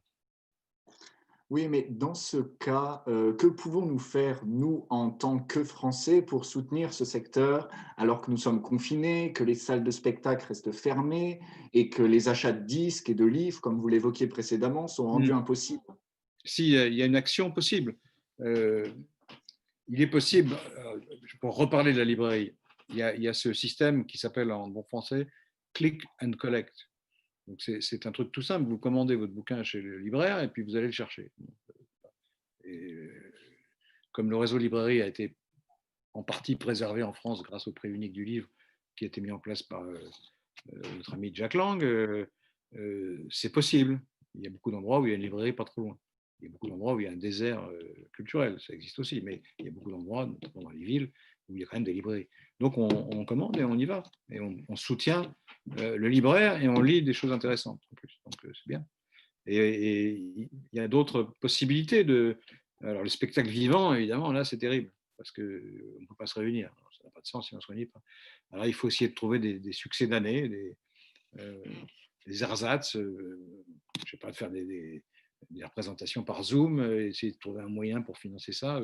Si on parle de l'action du public, c'est ce genre de choses qu'il faut faire. Donc, nous venons de parler du secteur de la culture, mais la pandémie du Covid-19 marque de nombreux secteurs d'activité et révèle aussi un autre problème de la société. En mars dernier, vous déclariez dans les colonnes de Libération, je cite, « À côté des contributions intelligentes, toute une littérature agressive, complotiste à souhait, se répand à la vitesse d'un virus numérique. » 9 mois après, le 11 novembre, 2h50 de théorie du complot surgit sur les plateformes en ligne dans un documentaire nommé Hold Up. On peut y observer des autorités scientifiques et juridiques discuter de l'inefficacité du masque et du confinement ou l'invention du virus en institut, entre autres. Ainsi, M. Geoffrin, comme vous l'écrivez dans votre lettre politique, est-ce qu'une nouvelle vague que vous appelez populisme sanitaire suit effectivement la vague de contamination? Et pourriez-vous, avant, nous dire ce que vous appelez populisme sanitaire? Cette vague est déjà là. Hein. Quand vous voyez un sondage où il y a, je ne sais plus combien, la moitié des Français ne veulent pas se faire vacciner. L'obscurantisme est en marche, là, c'est incroyable. Quand on a inventé les vaccins au XVIIIe siècle, le roi Louis XVI s'est fait vacciner avec toute sa famille pour bien montrer qu'il considérait que cette technique était une bonne technique. On a régressé depuis le règne des Bourbons. C'est la moitié des gens disent mais non, le vaccin, on ne veut pas. Ce qui est dangereux pour eux et ce qui est incivique aussi, parce que comme ça, s'ils attrapent le virus, ils vont le transmettre. Donc c'est très effrayant cette histoire. Et c'est pareil avec le succès de ce film qui s'appelle Hold Up. Alors comment lutter? Il y a une action journalistique qu'on a menée à Libération notamment. On était les premiers à créer un service entier dédié notamment à la réfutation des fausses nouvelles ou des bobards colportés notamment sur les réseaux sociaux. Et ça s'appelait Désintox au départ, puis ensuite c'est devenu Check News, où ça consiste à répondre aux questions des gens. Bon, c'est une action qui vaut pour les lecteurs de journaux, ceux de Libération et un peu plus largement. Mais c'est nécessaire de le faire, au moins ça donne une référence. On peut dire, ben voilà, telle fausse nouvelle, elle a été réfutée avec compétence par ce service-là ou par ceux qui ensuite ont été créés au Monde. Je ne sais pas si le Figaro aussi, je crois que le Figaro a aussi une petite section consacrée à ça. Et puis les radios, les télévisions et d'autres sites ont commencé à se livrer à cet exercice. Donc ça, c'est une action. L'autre action est une action polémique. Les soi-disant scientifiques qui apparaissent dans ce film doivent être mis sur une liste noire de la crédibilité. Ce sont des farceurs, ces gens-là, ou des fous, enfin, ou des militants, comment dire, anti-démocratie. Il y a un peu de tout là-dedans. Mais ces gens-là ont été contredits par les réalités plusieurs fois. C'est ce que j'explique dans ma lettre. Quand vous avez un professeur de médecine qui vient vous dire que la deuxième vague est factice, et 15 jours après, on s'aperçoit que les services d'urgence des hôpitaux sont encombrés, qu'on se demande si on va pas trier les malades, et qu'il y a 300-400 morts par jour. C'est pas factice, ça, les morts, c'est pas factice. Donc le type qui a dit ça, il a sorti une énormité, et donc il doit être rayé des cadres. Il n'est pas crédible, ce type-là. Mais il faut le faire, à ce moment, il faut le dire. Et pas dire, oui, mais c'est un débat, alors tout le monde a la parole, etc. D'accord, tout le monde a la parole, mais quand on dit des bêtises, quand c'est un journaliste qui dit des bêtises ou quand c'est un homme politique, alors là, tout le monde lui tombe dessus. quand c'est un professeur de médecine paré du titre de dissident, n'est-ce pas, de type qui refuse la pensée unique, le conformisme, enfin, tous les adjectifs dont on a affublé ces gens-là et qui sont totalement usurpés parce que ce sont des désinformateurs. On ne peut pas rester sans réagir à leurs actions, à leurs mauvaises actions. Mais est-ce que vous pensez que les contradictions qu'on peut voir dans la communauté scientifique font le jeu des Français qui n'ont de moins en moins confiance en la communauté scientifique? Oui, mais pourquoi ils ont moins confiance? Parce que un type comme Raoult, qui a quand même sorti 2-3 énormités aussi, continue de dire que tous les autres sont des corrompus, sans apporter aucune preuve de ça d'ailleurs. Il y a des conflits d'intérêts dans la science, comme il y a des conflits d'intérêts un peu partout. Il faut lutter contre, il y a des lobbies, tout y quanti. Mais on ne peut pas dire tous pourris. Enfin, cette expérience-là a été faite quand même dans l'histoire de France. Tous pourris, c'était le slogan du mouvement poujadiste, et même pire, des ligues d'extrême droite d'avant-guerre qui ont débouché sur le pétainisme. Donc quand on manie ce genre de concept et de slogan, on prend une responsabilité politique fondamentale. C'est-à-dire qu'on explique que la démocratie ne tient pas debout. Et donc, il faut la remplacer implicitement, ça veut dire qu'il faut la remplacer par un autre régime. Et d'ailleurs, il y a une partie des Français qui pensent qu'effectivement, la démocratie pourrait être remplacée par un autre régime. Quand ils connaîtront le régime, ils rechangeront d'avis, mais ce sera trop tard. Donc, la science n'est pas exacte, contrairement à ce qu'on pense, y compris la médecine. Il y a des choses établies, donc c'est absurde de les remettre en cause, mais il y a toutes sortes de domaines dans lesquels la recherche continue et où on remet en cause tel ou tel résultat, telle ou telle conception, tel ou tel médicament. Et c'est la logique des choses, c'est comme ça qu'on progresse. Donc ça, il faut le faire comprendre aux gens. Mais on ne le fait pas comprendre en instaurant une sorte de débat politique entre une secte agressive et péremptoire qui explique que les autres sont des menteurs et des escrocs, finalement. Ça, c'est le contraire d'un débat démocratique. Merci pour vos réponses. On va passer sans transition au troisième sujet. Depuis 2010, vous vous positionnez en faveur de la taxe Google. Seulement en 2019 et 2020, nous pouvons observer une explosion des valorisations boursières, plus 43% pour Google, 85% pour Facebook, 105% pour Amazon. Pour lutter contre la plus grande expansion de capitalisation boursière, comme le développe Sven Henrik, le gouvernement français relance la taxe GAFAM. Cependant, la gauche française, à l'image d'Olivier Faure, affirme qu'il faut aller encore plus loin. Ainsi, j'avais une question. Quelles sont, selon vous, les mesures économiques et politiques qu'il faut prendre actuellement pour encadrer les GAFA et quelles sont les alternatives possibles aux GAFA, notamment en période de confinement? Ça fait beaucoup de questions là. La taxe Google dont on parle, il y a deux aspects dans cette taxe. Il y a ce qui concerne les médias, les journaux, et il y a ce qui concerne les impôts en général. Si on parle du journalisme, un moteur de recherche comme Google est constamment rafraîchi par les nouvelles qui sont produites par les journaux, ou par les télévisions, par les radios. Et donc, c'est un adjuvant fondamental pour le succès de Google. S'il n'y avait pas ça, si on avait le pouvoir d'interdire l'utilisation des infos qu'on produit, nous, journalistes, je parle comme si j'y étais encore, nous, journalistes, par Google, ce serait un site mort, en tout cas statique. On lirait toujours les mêmes choses. Et quand on va, je sais pas moi, à Macron, tous les jours, il y a des nouvelles sur Macron. S'il n'y avait pas ces nouvelles, on lirait toujours la biographie de Macron, et puis quand est-ce qu'il a été élu, puis basta. Et donc Google serait beaucoup moins attractif. Donc il y a une forme d'expansion, de transfert de valeur, au fond, involontaire, mais existant, qui va des médias, du journalisme, à Google. D'où l'idée de cette taxe, c'est-à-dire d'établir un droit voisin du droit d'auteur qui permette de rémunérer l'utilisation de ces informations à sa juste valeur pour Google, c'est-à-dire importante. Donc, je milite pour ça depuis 15 ans. Alors, ça a progressé très lentement, ça a fini par aboutir à 2 ou 3 mesures, Mais c'est très difficile parce que c'est un géant. Et même les pays eux-mêmes sont confrontés à une puissance qu'ils n'arrivent pas à maîtriser et qui peut leur dire, mais écoutez, si vous n'êtes pas content, ben je ferme mon service sur votre territoire. Puis, au revoir.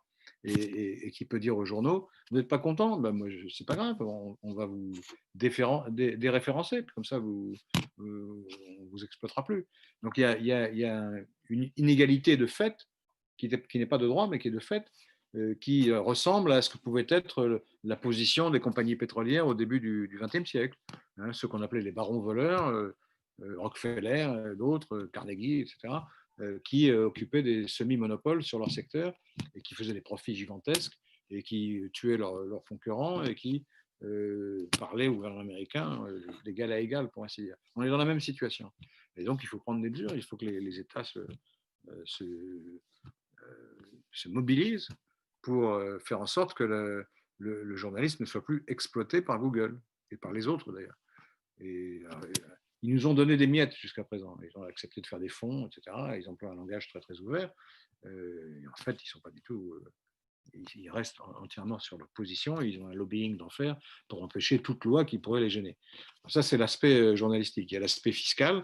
Ce sont des sociétés qui payent très peu d'impôts pour la bonne raison qu'elles profitent de l'inégalité fiscale des législations d'un pays à l'autre. Et donc, elles mettent le siège là où il y a le moins d'impôts. Les recettes publicitaires sont en Irlande, le siège est en Hollande, et puis en France, il y a 200-300 personnes dont l'effectif ne correspond en rien à l'ampleur du chiffre d'affaires qui est dégagé en France. Donc là, il faut une taxe européenne. Si un pays le fait tout seul et met la taxe très élevée, il risque de les faire partir, donc ça se retourne contre le pays en question, qui sera obligé de céder. Donc il faut une taxe européenne. Donc le gouvernement français a raison de plaider pour ça. Et la gauche a raison de servir d'aiguillon dans cette affaire. Et quelles sont les alternatives possibles aux GAFA? C'était ma deuxième question, du coup, notamment en période de confinement. Mais pour être franc, je ne les connais pas bien. Il n'y a pas que les GAFA comme service numérique, il y a plein de services numériques. Donc il faut essayer d'en trouver des alternatives. Mais c'est très difficile parce qu'une fois que Google s'est constitué, la richesse de son site est très difficile à égaler, pratiquement impossible, puisqu'ils ont une antériorité. Ça fait 20 ans qu'ils font ça et ils ont des logiciels des algorithmes totalement hyper sophistiqués. Ils ont une masse de données colossale. Et pour reconstituer ça, pour faire un concurrent à Google, ça demande des investissements colossaux que personne ne peut financer. Même chose pour Facebook qui s'est constitué un portefeuille d'utilisateurs colossal à l'échelle mondiale. Quand vous voulez rentrer sur ce marché, il faut mettre des milliards, c'est très difficile. Donc ça me paraît compliqué. Par contre, il y a peut-être un moment où les États devront dire écoutez, vous avez dans certains pays une situation de monopole ou quasi-monopole, on exige votre démantèlement. C'est ce qui a été fait pour les compagnies pétrolières et d'autres compagnies de sidérurgie et de secteurs comme ça aux États-Unis. Il y a une loi antitrust qui a fait qu'ils ont été obligés de revendre une partie de leurs activités pour ne pas bénéficier de ce monopole. Peut-être qu'à un moment, on sera obligé de faire ça. Mais il faut pour faire ça, il faut avoir la coopération du gouvernement américain. Autrement, il n'y a aucune chance. Pour terminer cette chronique, je vais vous poser une dernière question qui regroupe les deux derniers sujets qu'on vient d'évoquer. Nous savons tous que c'est à travers les réseaux sociaux, dont certains font partie des GAFA, que se diffusent des fake news.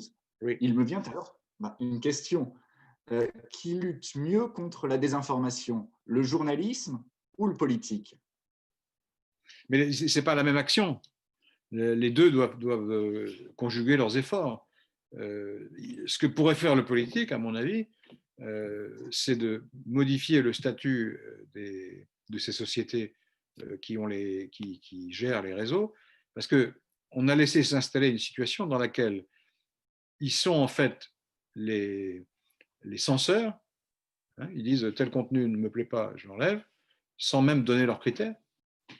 Et ils refusent la responsabilité. Moi, quand j'étais directeur de la publication de mes deux journaux, si je laissais passer une fausse nouvelle, j'avais un risque judiciaire ou un risque de perte de lecteurs. Et surtout, si je laissais passer des contenus illégaux, ben, je passais dans le tribunal. Quand Facebook ou Twitter laisse passer des contenus, je sais pas, des menaces de mort, par exemple, ou des appels à la haine, des textes honteusement antisémites, anti-musulmans ou anti-je ne sais qui, il les laisse passer. Est-ce que c'est normal? Alors on dit oui, on ne peut pas empêcher ça parce que ça va trop vite.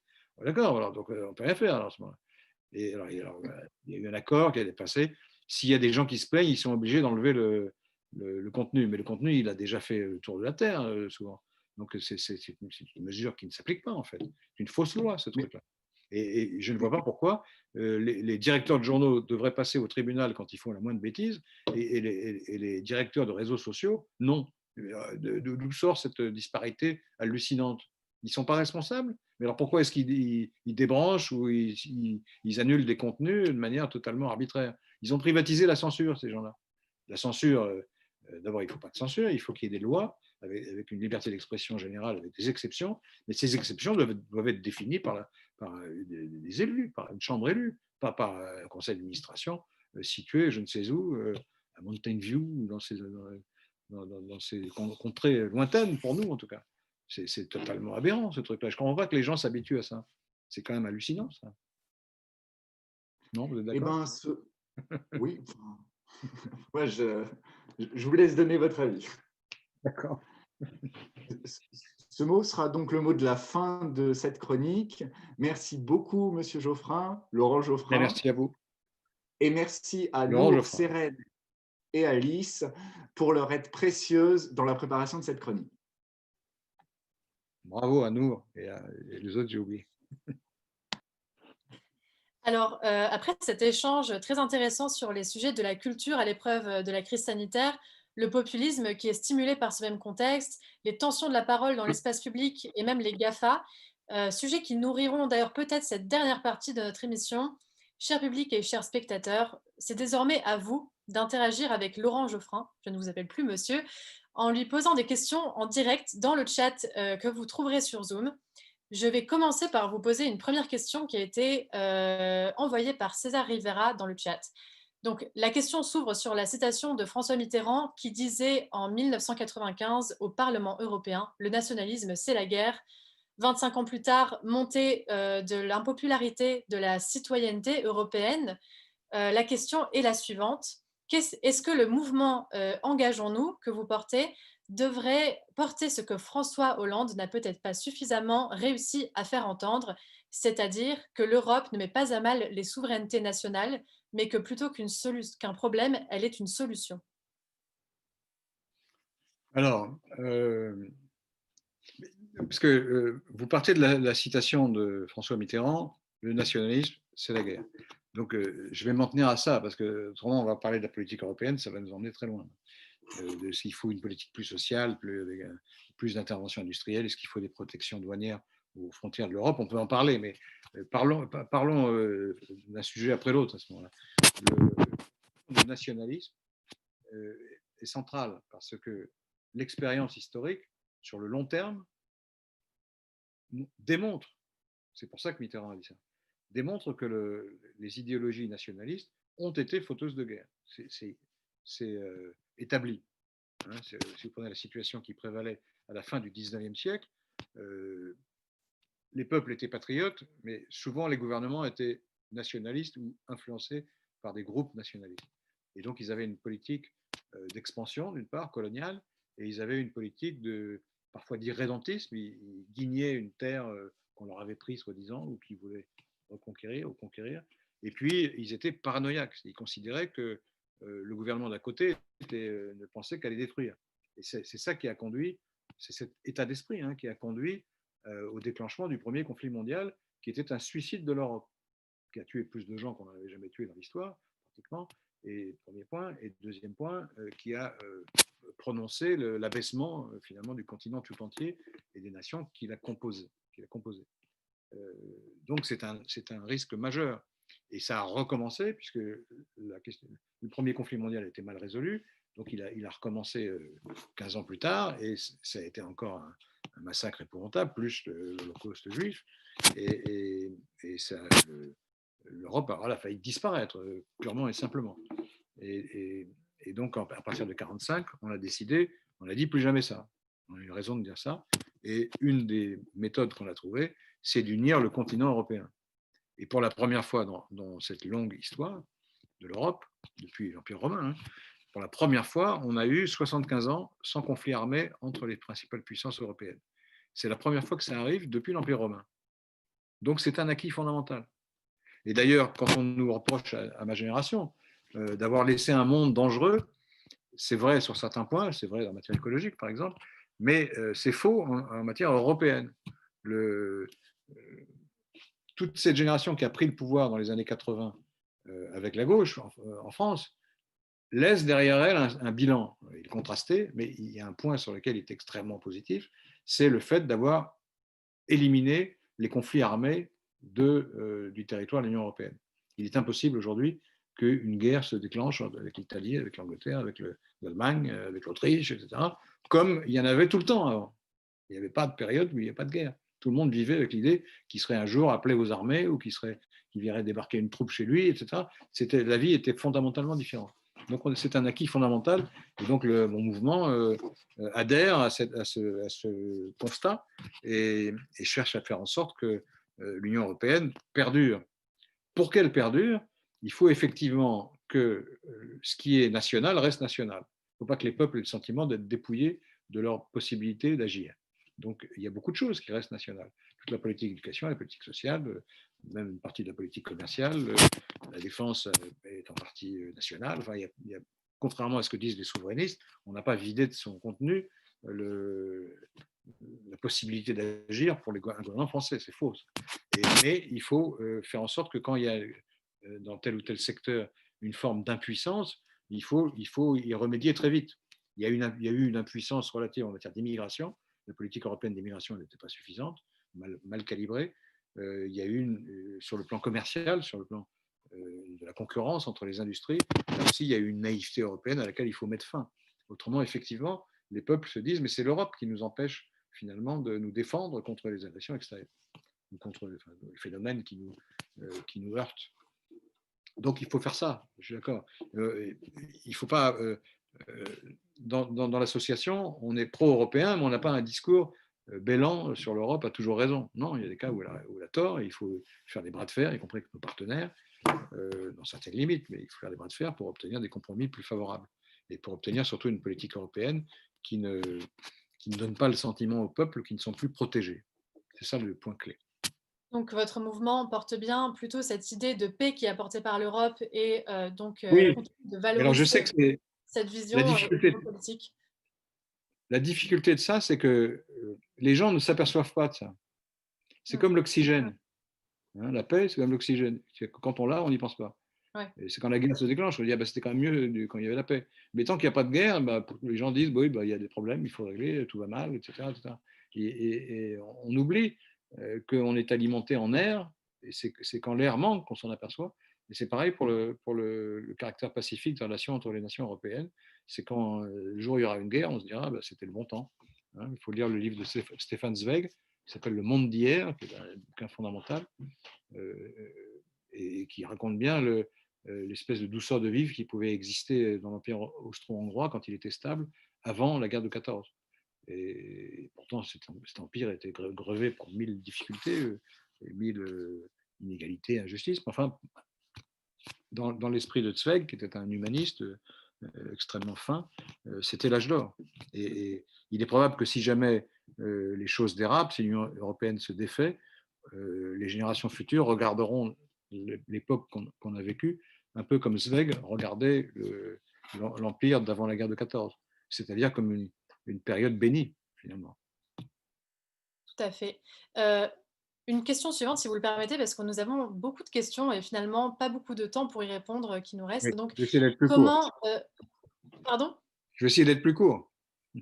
Comme vous le souhaiterez, mais prenez le temps, en tout cas, quand même, de répondre aux questions que nos spectateurs envoient. Nous en avons une donc de Bernard Rullier qui vous pose cette question.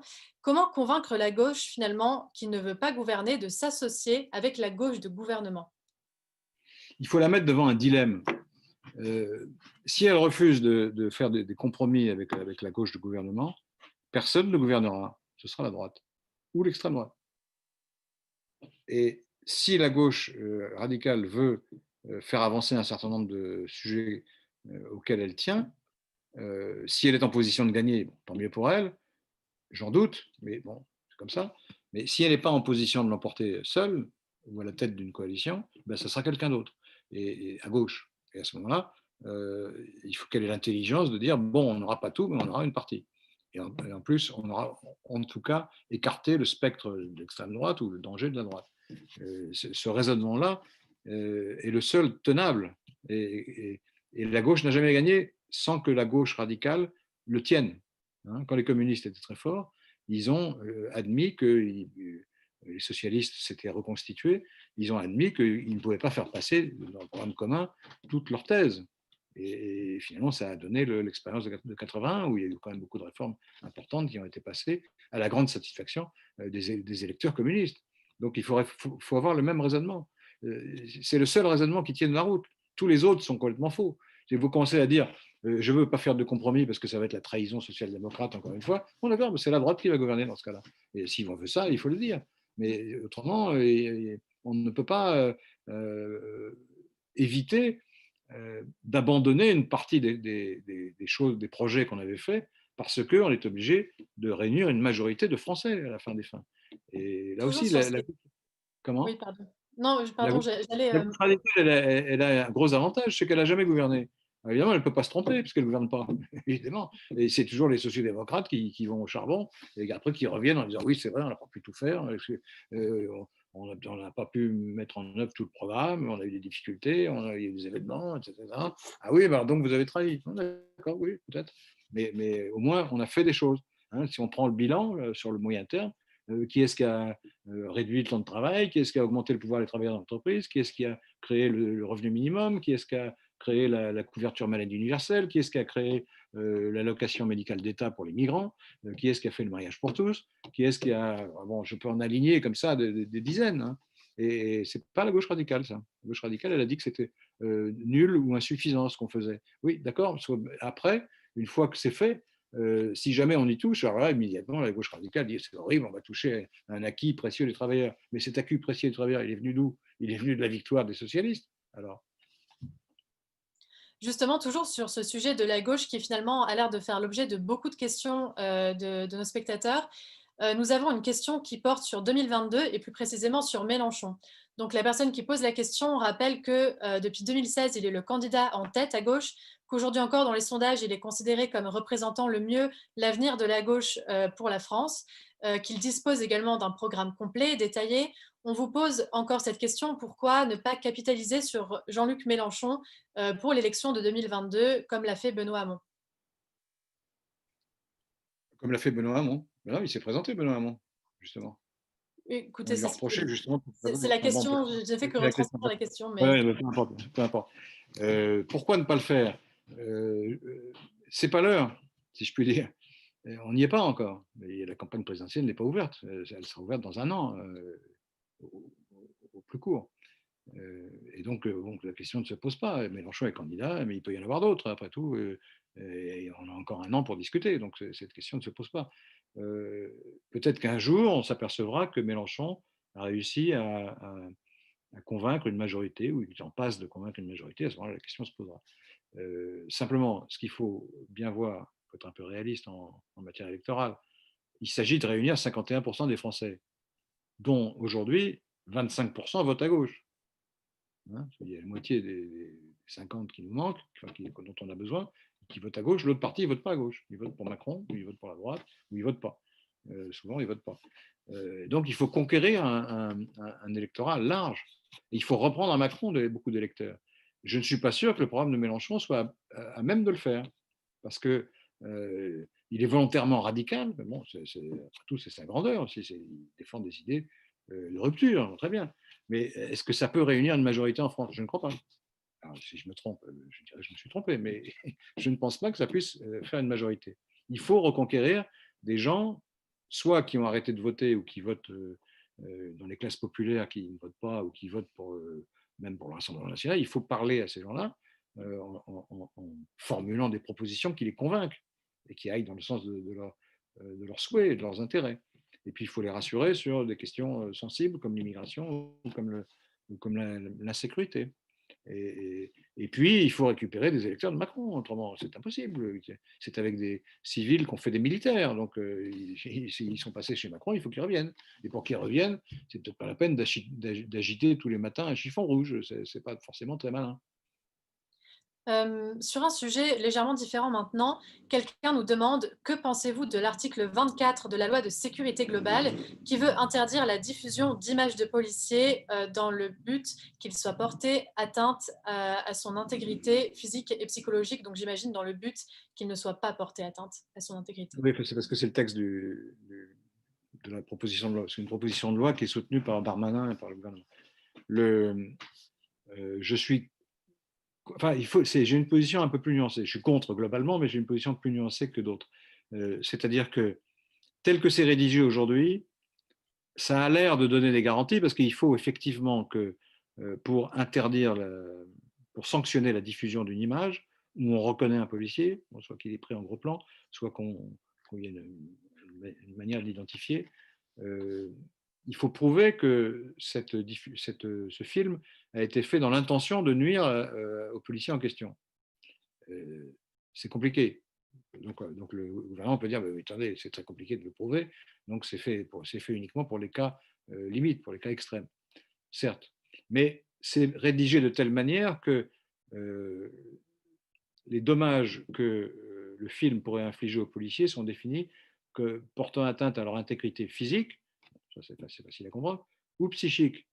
Mais un juge mal intentionné, un peu répressif, pourrait dire, écoutez, le simple fait de diffuser le visage d'un policier dans l'exercice de ses fonctions, dans une situation difficile, tendue, ça porte atteinte à son intégrité physique. On pourrait dire ça.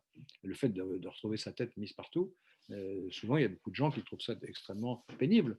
Donc le juge pourrait dire, oui bien, vous avez porté atteinte à l'intégrité psychique du gendarme un tel ou du commissaire un tel, etc.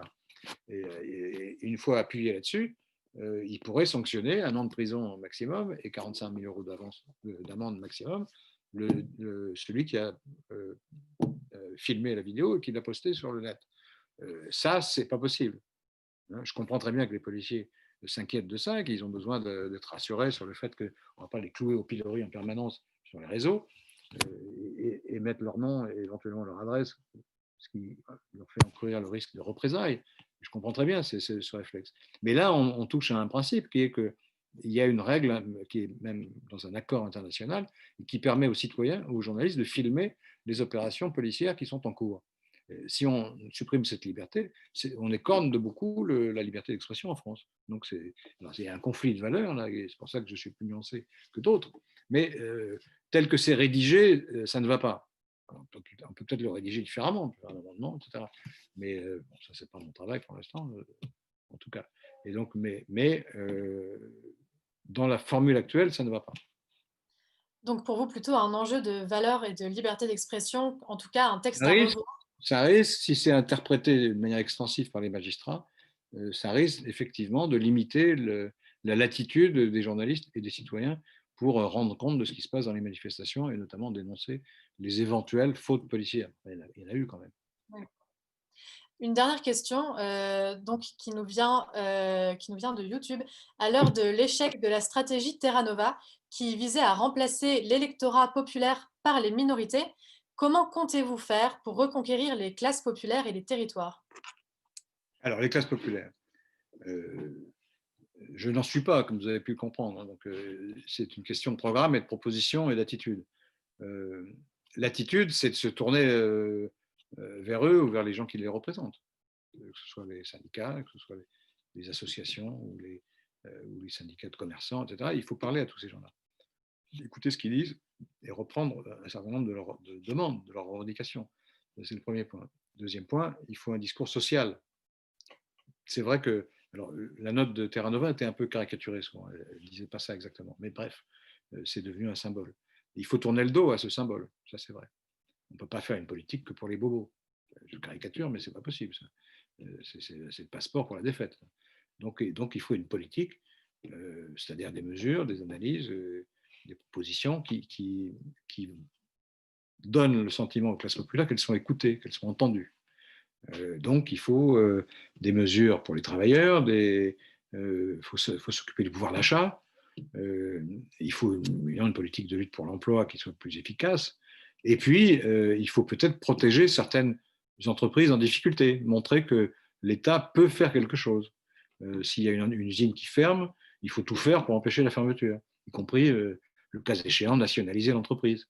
Je pense qu'il faut arrêter d'avoir des tabous dans ce domaine. Ça ne veut pas dire qu'on va nationaliser définitivement le secteur industriel, mais à titre d'exception, on peut dire que cette entreprise sera nationalisée temporairement, on va essayer de la remettre sur pied en injectant de l'argent, et ensuite on trouvera un repreneur plus présentable que celui qui vient d'annoncer la fermeture. Pourquoi ne pas faire ça? Et là, c'est une manière concrète de montrer qu'on s'occupe des ouvriers, que leur emploi, quand leur emploi est menacé, on s'en occupe. Et puis, il y a toutes sortes comme ça de mesures sociales qu'on peut prendre. Il y a aussi, on peut accroître le pouvoir des salariés dans l'entreprise. Actuellement, il y a quelques représentants des salariés dans les conseils d'administration, dans les conseils de surveillance. Notre association étudie la possibilité de porter ça à 50%. Alors, on va dire, mais 50%, c'est beaucoup. Les patrons vont dire, on ne pourra plus gouverner. Vous vous rendez compte, 50% dans le conseil d'administration, de quel droit, etc. Mais il se trouve que ce système fonctionne en Allemagne depuis 30 ans. Et que je ne sache pas que l'économie allemande en ait beaucoup souffert. En tout cas, à voir ses résultats, ça n'a pas l'air d'être le cas. Et donc, on pense que cette réforme serait une réforme fondamentale qui changerait le rapport de force dans l'entreprise et qui changerait même le comportement des entreprises. Parce que du coup, fermer des usines, ça devient plus compliqué. Ou délocaliser toute la production en Asie, ça devient un peu plus compliqué. C'est parfois nécessaire, je ne suis pas un irréaliste en économie, mais ça devient plus compliqué parce qu'on a, les salariés sont là dans le conseil. Et donc, ils ne sont pas irresponsables. Hein, parce qu'on voit bien en Allemagne que ça a provoqué, ça a facilité la coopération finalement entre des forces sociales contradictoires sur des compromis de salariaux ou d'emploi ou de conditions de travail. Là, c'est pareil. Parce qu'on nous dit en France, c'est différent. Comprenez, les syndicats, ils sont contre la coopération. Ce n'est pas vrai de tous les syndicats d'abord. Et deuxièmement, c'est une manière de les y conduire. Dire, bon, vous êtes responsable hein, puisque vous êtes au conseil d'administration. Donc, si vous prenez des mauvaises décisions, ça va se retourner contre tous vos mandants. Donc, faites attention. Et finalement, le patronat peut même y gagner à certains égards. D'abord, avec un dialogue social plus riche et plus apaisé. Et deuxièmement, avec une ligne de décision qui assure mieux la pérennité de l'entreprise. Je pense que c'est une très bonne réforme. Ça. Bon, c'est un exemple, mais il y en a plein d'autres. Et puis, il faut rassurer les gens qui sont légitimement inquiets en matière de sécurité. La sécurité est un facteur considérable d'inégalité. On oublie toujours de le dire, ça. C'est que moi, j'habite à Odéon, à Paris, je n'ai pas de problème d'insécurité. Ça va bien. Les meurtres et les trafics de drogue autour du carrefour de Odéon, il n'y en a pas beaucoup. Mais si j'habitais dans un quartier difficile, plus pauvre, ça serait tout à fait différent. Donc, ce sont les pauvres qui sont les premières victimes de l'insécurité. On le voit bien dans la répartition géographique de la délinquance. La délinquance, elle est quand même plutôt concentrée dans les quartiers pauvres que dans les quartiers riches. Donc, c'est une inégalité inadmissible, finalement, quand on y réfléchit. Pourquoi est-ce qu'on devrait... Non seulement ces gens vivent difficilement parce qu'ils ont des salaires bas, ils ont des longs temps de transport, et en plus, quand ils rentrent chez eux, ils craignent de se faire agresser tous les jours. Ils ne rentrent plus quand il fait nuit, ils sont obligés de raser les murs, les policiers ont beaucoup de mal à faire face, etc. C'est une situation insupportable, finalement. Donc, la gauche doit parler de ça et prendre des mesures, y compris des mesures de fermeté dans certains cas, pour pallier ce qui est un des grands maux de la société française, l'inégalité devant la sécurité. Merci pour votre réponse sur ces sujets que la gauche peut essayer d'aborder pour reconquérir certains électorats. Alors, après des discussions et des débats tant sur les questions du journalisme, mais aussi et surtout sur la politique, la gauche, son avenir, ses recompositions et le climat actuel, cette édition du Grand Oral touche à sa fin. Oui. J'espère que vous avez apprécié cette émission. Tout à Merci fait. encore. Ça me change de la Laurent télé où on a 10 minutes pour s'exprimer. Merci. Merci encore pour donc nous avoir fait l'honneur de votre présence ce soir. Nous remercions également les équipes de Sciences Po Lémiques et La Péniche ainsi que celles de Sciences Po TV pour la préparation de cette soirée. Nous remercions également notre partenaire Vaissolis sans lequel rien de tout ça ne serait possible. Merci pour votre fidélité et pour vos interactions au cours de cette soirée du Grand Oral. Nous vous donnons rendez-vous bientôt pour une nouvelle édition du Grand Oral. Bonne soirée à tous. Merci à vous. Merci.